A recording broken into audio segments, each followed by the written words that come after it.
అస్సలాము అలైకం రహమతుల్లాహి వబర్కాతుహు. విశ్వాసపరమైన కపటత్వం 6 రకాలు.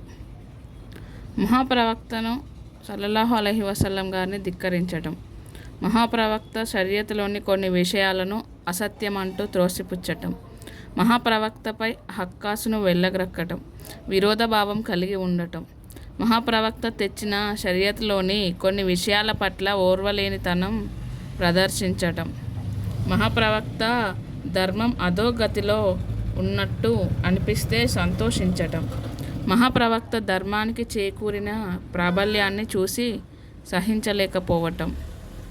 రెండవ రకం క్రియాత్మకమైన కపటత్వం. అంటే మనిషి హృదయంలో విశ్వాసం అయితే ఉంటుంది, కానీ అతని ఆచరణలో కపటత్వం తొంగి చూస్తుంటుంది. ఇటువంటి ఆచరణ మనిషి ఇస్లాం పరిధి నుండి బయటకి నెట్టేదు, కానీ కపటత్వం ముదిరే ప్రమాదం మాత్రం పొంచి ఉంటుంది. ఇలాంటి వ్యక్తిలో విశ్వాసం, కాపట్యం 2 ఉంటాయి. అయితే కాపట్యం మోతాదు పెరిగిపోయినప్పుడు అతను పక్కా కపటిగా తయారవుతాడు. దీనికి ప్రమాణం ప్రవక్త మహనీయులు వారి ఈ ప్రవచనం. 4 లక్షణాలు ఉన్నాయి. అవి గనక ఎవరిలోనైనా ఉంటే అతను పక్క కపట విశ్వాసి అవుతాడు. ఎవరిలోనైనా వాటిలో ఏ ఒక్క లక్షణమైనా ఉంటే కాపట్యానికి సంబంధించిన ఒక లక్షణం అతనిలో ఉన్నట్లు లెక్క. దానిని అతను విడిచిపెట్టినంత వరకు ఆ అవగుణం కారణంగా అతను నిందార్హుడే. అవేమిటంటే, అతనికి ఏదన్నా సొత్తును అప్పగిస్తే ద్రోహానికి పాల్పడతాడు. రెండవది ఏంటంటే, మాట్లాడితే అబద్ధం చెప్తారు. నమ్మి ఒండొక్కరిని చేసుకున్నప్పుడు నమ్మక ద్రోహం చేస్తారు. నాలుగవది పోట్లాట జరిగినప్పుడు దుర్భాషకు దిగుతారు.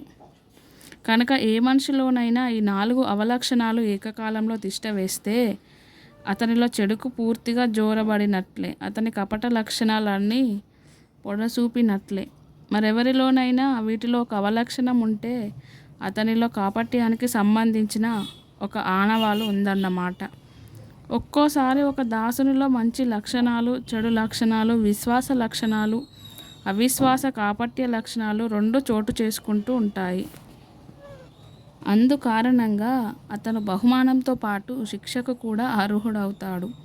మసీదులో జరిగే సామూహిక నమాజ్ పట్ల అనాసక్తత, బద్ధకం కూడా ఈ కపటే లక్షణాలలో ఒకటి. కపటత్వం అంటే మహా చెడ్డ వస్తువు. అందుకే ప్రవక్త ప్రియ సహచరులు కపట్యాన్ని లోనయ్యే విషయం పట్ల నిత్యం భయపడుతూ ఉండేవారు. ఇబ్నే అబీ ములైకా ఇలా అంటున్నారు: నేను 30 మంది ప్రవక్త సహచరులను కలుసుకున్నాను. వారంతా తమను కాపట్యం ఎక్కడ చుట్టుముట్టుకుంటుందో అని భయపడుతూ ఉండేవారు.